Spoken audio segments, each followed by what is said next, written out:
चलिए बच्चा, तो let's begin with medical termination of pregnancy. ये बहुत खास बात है मेडिकल टर्मिनेशन ऑफ प्रेगनेंसी। इसके लिए इंडिया में बकायदा लॉ है। कब?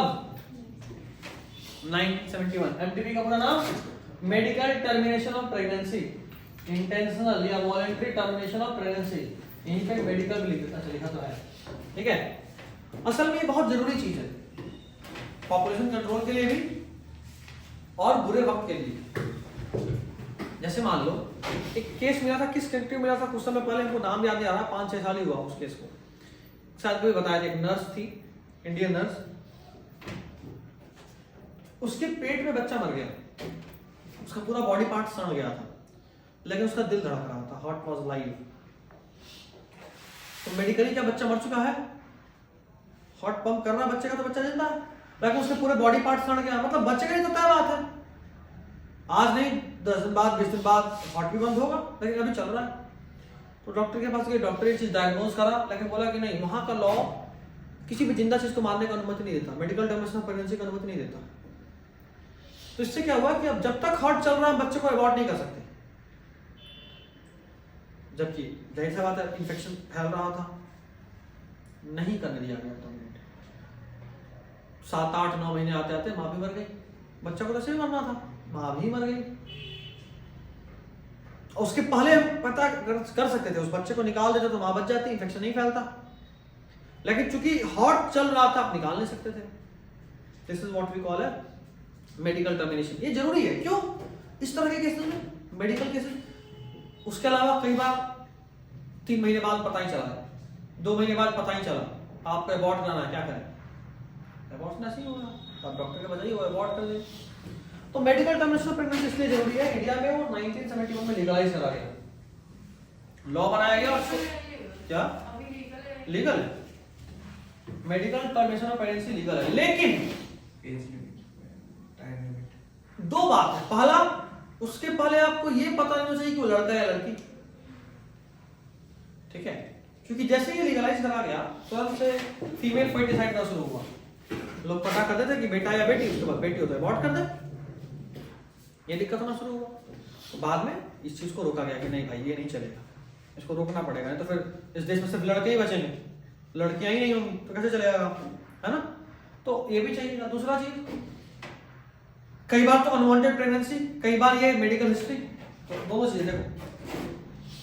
अभी के समय में रेप केसेस में या कई बार कॉन्ट्रासेप्शन मेथड फेल हो गया या नॉर्मल मीटिंग हो गया, तो जाहिर बात है प्रेगनेंसी होगा, इसको अबॉर्ट करने के लिए भी एमटीपी यूज करते हैं, लेकिन ये सिर्फ और सिर्फ 3 महीने तक यूज कर सकते हैं। कब तक? 3 महीना।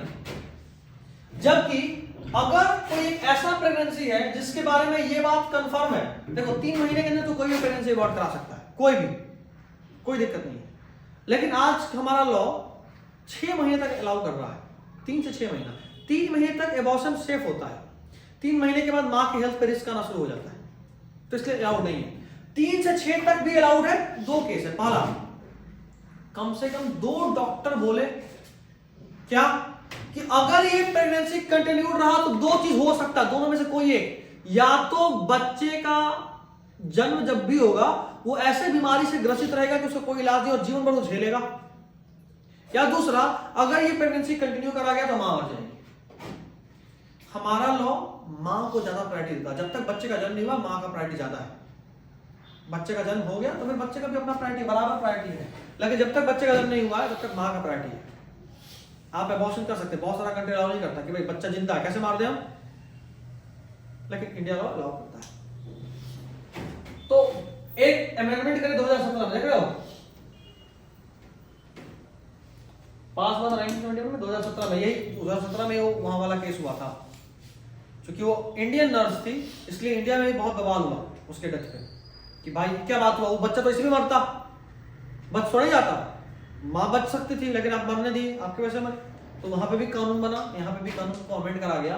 यहाँ बोला कि अगर आप 19 कम से कम 12 सप्ताह मतलब तक सेफ है और सेकेंड ट्राइमेस्टर यानी 6 महीने तक नॉर्मल, मतलब थोड़ा सा रिस्की हो जाता है। लेकिन कहा क्या गया कि अगर आप किसी भी तरीके से ये बात साबित कर दें कि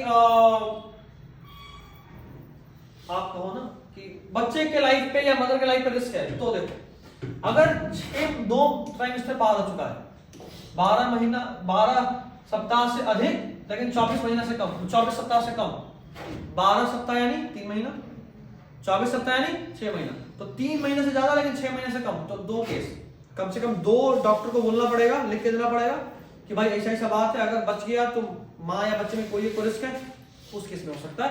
और उसके बाद आपको लीगल परमिशन भी लेना होगा कराने से पहले, लीगल परमिशन भी, तब आप करा सकते हैं। मतलब रिस्क है माँ के बॉडी पे, लेकिन पता है कि अगर बच्चा को छोड़े तो ज्यादा रिस्क है, तब अलाउ करते हैं। तो नॉर्मली 3 महीने तक ही अलाउड है।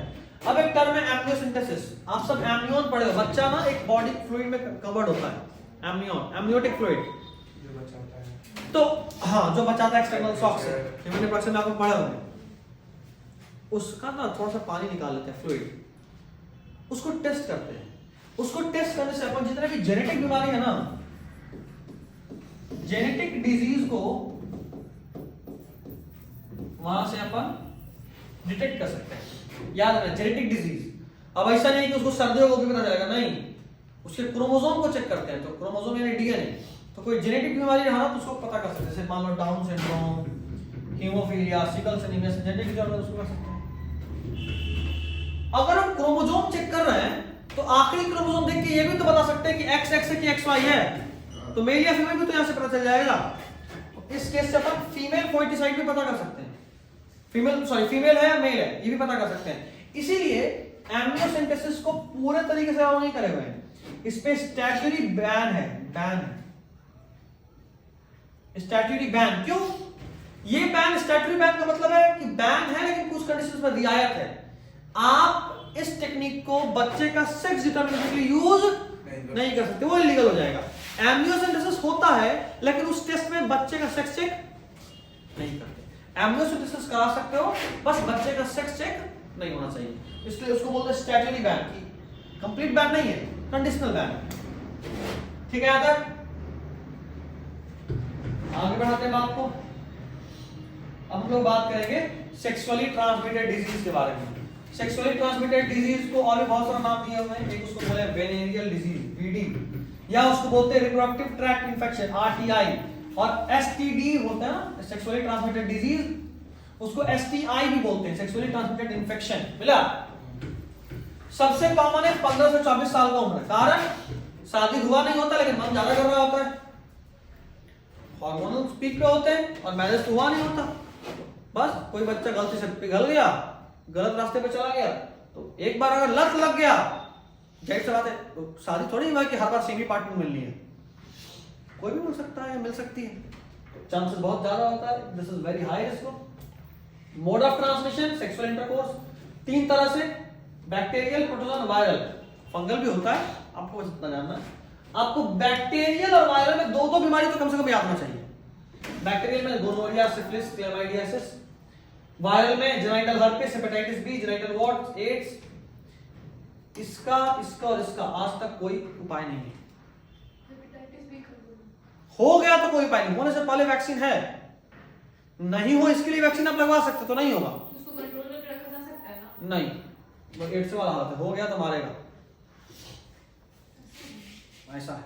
मेरे मामा को है ये। तो हेपेटाइटिस भी बहुत तरह का होता है, हर बार सेक्सुअली ट्रांसमिटेड थोड़ा ही होता है। हेपेटाइटिस बी का बहुत वायरस होता है, hepatitis A B C D E F G तक होता है, बी में भी बहुत टाइप होता है, इसमें बहुत टाइप है, ठीक है, और लाइफ तो कम हो गया है, तय बात है, ठीक है। लेकिन हाँ, अगर आसान वाला वायरस हुआ तो लाइफ मान लो 80 साल जीना था तो 70 साल रहेंगे, तो 70 साल में ठीक ठाक लाइफ होता है, ये हो जाता है। 70 जीना था तो 60 जिएंगे, 65 जिएंगे, 62 जिएंगे, ठीक ठाक है। अभी तो अपने कुछ नहीं होगा, बट कुछ स्ट्रेन को कंटेन करा जा सकता है। अगर सेक्सुअली फैला है तो रिस्क के बाद तब बहुत मुश्किल है, नहीं हो इसके लिए सब लोग वैक्सीन लगवा लेते हैं हेपेटाइटिस बी का। बैक्टीरियल और प्रोटोजोन डिजीज का बात करें, अगर पहले के स्टेज में पता चल गया तो कंप्लीटली क्योर हो सकता है। वायरल में बता 3 घटक है। कैसे भाई? इंजेक्शन शेयर कर रहे हैं, सर्जिकल इंस्ट्रूमेंट शेयर कर रहे हैं, कई बार तो सेविंग से भी फैल जाता है, मेल्स में बताए थे। ट्रांसफ्यूजन ऑफ ब्लड, गलती से गंदा खून आ गया, बताया था बना बचने के केस में। इन्फेक्टेड मदर से बच्चे में हो सकता है, ठीक है, इतना तरीका है। अच्छा सॉरी, ये भी सिम्टम्स क्या है भाई एसटीआई का?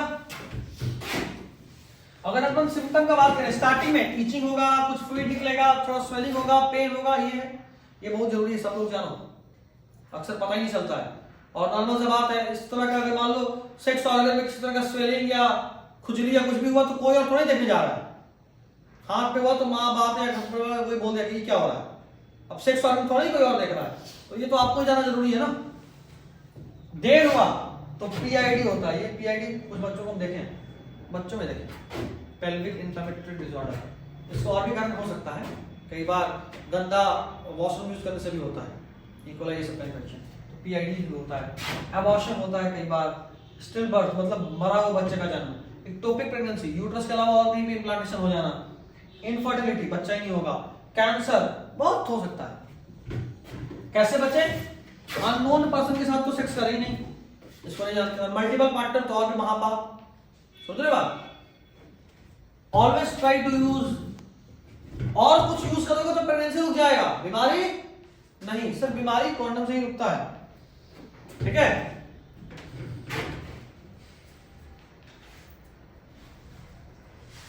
अब आखिरी टॉपिक है हमारा इनफर्टिलिटी। अभी तक जो भी चीज पढ़े, सबसे पहले पढ़े पॉपुलेशन इतना ज्यादा कैसे है, फिर पढ़े कैसे कंट्रोल करें, फिर पढ़े क्या क्या बीमारी है। अब पढ़ रहे हैं कि अगर मान लो कुछ ऐसा हो कि कोई बच्चा किसी को हो ही नहीं रहा, तब उसका उपाय। इनफर्टिलिटी, इनफर्टिलिटी का मतलब होता है कि कोई कपल जो है, हस्बैंड एंड वाइफ, 2 साल तक लगातार कोशिश कर रहा है बच्चा हो जाए, लेकिन नहीं हो रहा। 2 साल, अगर 2 साल तक बच्चा नहीं हो रहा, कोशिश करने के बावजूद, उसको बोलते हैं इनफर्टिलिटी, तब कोई ना कोई दिक्कत है, ठीक है। बहुत सारे कारण हो सकता है, कोई बीमारी हो सकता है कोई फिजिकल कारण हो, जैसे मान लो हो सकता है यूट्रस ब्लॉक हो, फैलोपियन ट्यूब ब्लॉक हो सकता है। फिजियोलॉजिकल, हार्मोन में कभी मन ही नहीं कर रहा, या हार्मोन नहीं है तो जाहिर बात है मेंस्ट्रुअल साइकिल खराब हो जाएगा। मेल में टेस्टोस्टेरोन कम है, स्पर्म का नंबर कम बनेगा, है ना। कंजेनाइटल, जन्म से हो सकता है कोई बीमारी हो, या हो सकता है इम्यूनोलॉजिकल हो, ऑटो इम्यून टाइप का, ठीक है, कुछ भी हो सकता है। अब इनसे बचने का उपाय क्या है? तो जो बचने का उपाय उसको बोलते हैं आर्ट, कला। आर्ट का पूरा नाम है assisted reproductive technology, assisted reproductive technology, ठीक है। इसका बहुत सारा पैरामीटर है, इसका बहुत सारा पैरामीटर है। क्या क्या है पैरामीटर? तो कहां हो रहा है इसके बेसिस पे, सबसे पहले बॉडी के अंदर हो रहा है, बॉडी के बाहर हो रहा है। इन विट्रो यानी बॉडी के बाहर, टेस्ट ट्यूब में। इन विवो का मतलब इनसाइड बॉडी।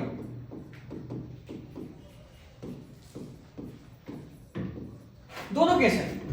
अगर मान लो कोई एक ऐसी फीमेल है या मेल है जहां पे स्पर्म बन नहीं पा रहा मेल में, और स्पर्म बन रहा तो बहुत कम बन रहा है, तो यहाँ पे 2 चीज हो सकता है, या तो जो मेल का स्पर्म बन रहा था उसी का स्पर्म निकाले और उसको टेस्ट ट्यूब में जाकर फ्यूज करा दिए, एक तो ये हो सकता है, या फिर ये भी हो सकता है कि किसी मेल में स्पर्म बन ही नहीं रहा, तो किसी डोनर से स्पर्म मारे और उसके स्पर्म को फ्यूज कराए। अब मान लो कोई डोनर है, अब डोनर से मेटिंग थोड़ी कर लेंगे, तो क्या ऑप्शन है? एक ऑप्शन है कि उसका स्पर्म निकाल मांगे, यहाँ से एक गया, टेस्ट ट्यूब में फ्यूज हुआ, फिर इम्प्लांट करा लिए, ये होता है। इसमें जिफ्ट, जाइगोट, इंट्राफैलोपियन ट्रांसफर, बाहर में फ्यूजन हुआ तो जाइगोट बना, जाइगोट को फिर से मां के फैलोपियन ट्यूब में डाल दिया, जाइगोट इंट्राफैलोपियन। इंट्रायूट्राइन ट्रांसफर, मां के सीधा यूट्रस में, आईसीएसआई। इंट्रासाइटोप्लाज्मिक स्पर्म इंजेक्शन, सब आगे पढ़ेंगे। इंट्रासाइटोप्लाज्मिक स्पर्म इंजेक्शन यानी मान लो स्पर्म का एक्रोसोम खराब है, स्पर्म फ्यूज कर पाएगा इसमें, पहुंच भी गया तो फ्यूज नहीं कर पाएगा, तो क्या करते हैं, स्पर्म निकाले, एक निकाले, स्पर्म को इंजेक्शन के थ्रू सीधा एक के अंदर डाल दिए, फ्यूज करने की जरूरत नहीं है, मेम्ब्रेन को डिसॉल्व करने की जरूरत ही नहीं। This is called ICSI, intracytoplasmic sperm injection, ठीक है। उसी तरह इन विवो, बॉडी के अंदर, यहां पे गिफ्ट, गैमेट इंट्राफैलोपियन ट्रांसफर, मान लो मेल है जिसका पेनिस स्ट्रेट ही नहीं हो रहा, खड़ा ही नहीं हो रहा है, तो क्या करेगा, इसका स्पर्म निकाले, इंजेक्शन में लिए और सीधा फीमेल के फैलोपियन ट्यूब में इंजेक्शन दे दिए, तो स्पर्म सीधा फैलोपियन ट्यूब में पहुंच गया, हो गया। अब स्पर्म वहां पहुंच गया तो कर ही देगा काम, स्पर्म में कोई दिक्कत थोड़ा ही था।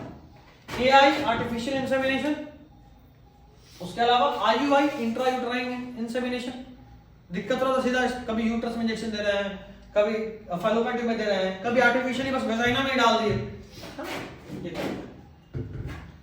अब जरा समझो, जब इम्प्लांटेशन होता है तो आप लोग एक डायग्राम पढ़े होंगे रिप्रोडक्शन में,